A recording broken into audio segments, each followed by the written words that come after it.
नमस्कार दोस्तों, मैं हूं आपका साथी और मैं यहां आपके जीवन को बदलने वाली एक अद्भुत और प्रेरणादायक कहानी लेकर आया हूं। यह कहानी सिर्फ एक कहानी नहीं है, बल्कि आपके दिल और दिमाग को छूने वाली एक सच्चाई है। क्या आपने कभी सोचा है कि जो चुनौतियां आज आपके घेर रही हैं, उन्हें हल करने का एक सरल लेकिन गहरा तरीका हो सकता है? या क्या आपने कभी महसूस किया है कि हमारे जीवन की सबसे बड़ी समस्याओं का समाधान हमारे आसपास ही छिपा होता है? अगर आपने इस वीडियो पर क्लिक किया है तो यकीन मानिए आप अपने जीवन की एक नई दिशा की ओर कदम बढ़ाने जा रहे हैं। आज की यह कहानी आपको वह ज्ञान और प्रेरणा देगी जो आपने सोचने और जीने का तरीका ही बदल देगी। यह कहानी सिर्फ शब्दों में नहीं, बल्कि आपकी आत्मा को छूने वाली अनुभवों में बुनी गई है। यह एक ऐसा मार्ग दिखाएगी जो न केवल आपकी समस्याओं का समाधान करेगी, बल्कि आपको एक नए और सकारात्मक दृष्टिकोण से अपने जीवन को देखने की शक्ति देगा।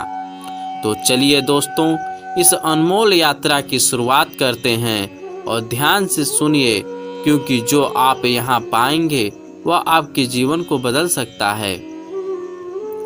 बहुत समय पहले की बात है।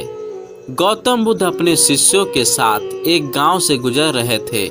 गांव के लोग बुद्ध के ज्ञान और करुणा के बारे में सुन चुके थे। वे सभी उनसे मिलने के लिए उत्सुक थे।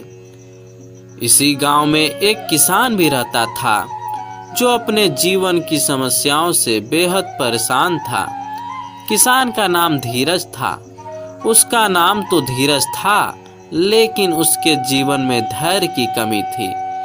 उसकी खेती ठीक से नहीं चल रही थी, परिवार में कलह थी और वह अपनी परेशानियों को लेकर हर वक्त चिंतित रहता था। धीरज ने जब सुना कि गौतम बुद्ध गांव में आए हैं तो उसने सोचा, अगर ये सच में उतने ज्ञानी हैं और करुणामय हैं तो शायद मेरी समस्याओं का समाधान बता सकें। वह जल्दी से बुद्ध के पास पहुंचा। उसने देखा कि बुद्ध शांत मन से एक पेड़ के नीचे बैठे हैं और अपने चारों ओर लोग बैठाए हुए हैं। धीरज उनके पास गया और उनके चरणों में झुककर बोला, महात्मा, मेरा जीवन कठिनाइयों से भरा है। मैं क्या करूं? कृपया मुझे मार्गदर्शन दें। बुद्ध ने मुस्कुराते हुए पूछा, तुम्हारी क्या समस्याएं हैं वत्स? धीरज ने गहरी सांस ली और कहा, महात्मा, मेरी फसलें अक्सर खराब हो जाती हैं। कभी बारिश नहीं होती तो कभी जरूरत से ज्यादा होती है। मेरा परिवार मुझसे खुश नहीं है। मेरे बच्चे मेरी बात नहीं मानते, यहाँ तक कि मेरे पड़ोसी भी मुझसे जलते हैं। मुझे लगता है कि मेरा जीवन समस्याओं का अंबार है। बुद्ध ने ध्यान से उनकी बात सुनी। उन्होंने देखा कि धीरज के चेहरे पर परेशानी और निराश के भाव थे, लेकिन बुद्ध शांत थे। उन्होंने धीरज से पूछा, वत्स, क्या तुम मानते हो कि तुम्हारी सारी समस्याएं हमेशा के लिए खत्म हो सकती हैं? धीरज ने उत्सुकता से कहा, हाँ महात्मा, यही तो मैं चाहता हूँ।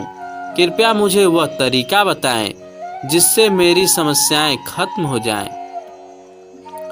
बुद्ध का उत्तर। बुद्ध ने एक क्षण के लिए अपनी आंखें बंद की और फिर बोले, वत्स, यह संसार समस्याओं का घर है। हर व्यक्ति के जीवन में 83 समस्याएं होती हैं। धीरज चौंक गया। उसने पूछा, 83 समस्याएं?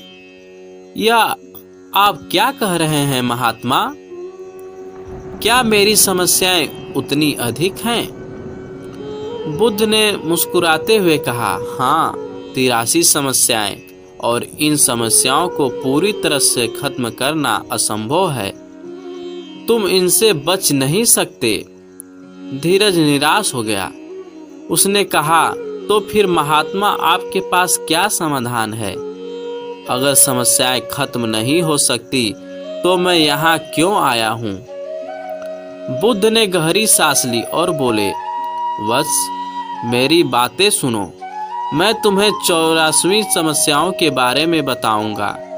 यह समस्या तुम्हारी सारी तकलीफ की जड़ है और अगर तुम इन्हें समझ गए तो तुम्हारा जीवन बदल जाएगा। 84वीं समस्या का रहस्य क्या है? धीरज सोच ही रहा था। धीरज हैरान हो गया। उसने पूछा, महात्मा, 84वीं समस्याओं का क्या है? बुद्ध ने उत्तर दिया, 84वीं समस्या यह है कि तुम 83 समस्या से छुटकारा पाना चाहते हो। यही तुम्हारी सबसे बड़ी समस्या है। धीरज ने कुछ देर सोचा। उसे बुद्ध की बात समझ में आने लगी। बुद्ध ने आगे कहा, जीवन में समस्याएं हमेशा रहेंगी, लेकिन अगर तुम उनसे बचने की कोशिश करते रहोगे तो तुम कभी नहीं शांति पा सकोगे। लेकिन अगर तुम उन्हें स्वीकार कर लोगे तो तुम उनसे परे उठ जाओगे। धीरज ने बुद्ध की बात पर गहराई से विचार किया। उसे एहसास हुआ कि वह अपनी समस्याओं से भागने की कोशिश कर रहा था, लेकिन समाधान समस्याओं को स्वीकार करने में था। उसने पूछा, महात्मा, तो मैं क्या करूं? बुद्ध ने कहा, अपने जीवन की समस्याओं को ऐसे स्वीकार करो जैसे वे जीवन का हिस्सा हैं। उनकी वजह से परेशान मत हो। उन्हें सुलझाने की कोशिश करो, लेकिन उनसे बंधे मत रहो। यही सच्ची शांति है। धीरज ने सिर झुकाया और बुद्ध को धन्यवाद दिया। उसने वादा किया कि वह अपनी समस्याओं को एक नए दृष्टिकोण से देखेगा। यह कहानी हमें सिखाती है कि जीवन में समस्याओं से बचना असंभव है, लेकिन उनका सामना करने का तरीका हमारे जीवन को बदल सकता है। अगर हम समस्याओं को स्वीकार कर लें और उसके बारे में चिंता करना छोड़ दें तो हम जीवन की सच्ची शांति पा सकेंगे। तो दोस्तों, क्या आप भी अपनी 84वीं समस्या को पहचानने और उसे छुटकारा पाने के तरीके को जान पाएं? अपने विचार हमें कमेंट में ज़रूर बताएं। और अगर यह कहानी आपके दिल को छू गई हो तो इसे लाइक करें और चैनल को सब्सक्राइब करें, वीडियो को शेयर करें। तो दोस्तों, मिलते हैं अगली वीडियो के साथ। धन्यवाद।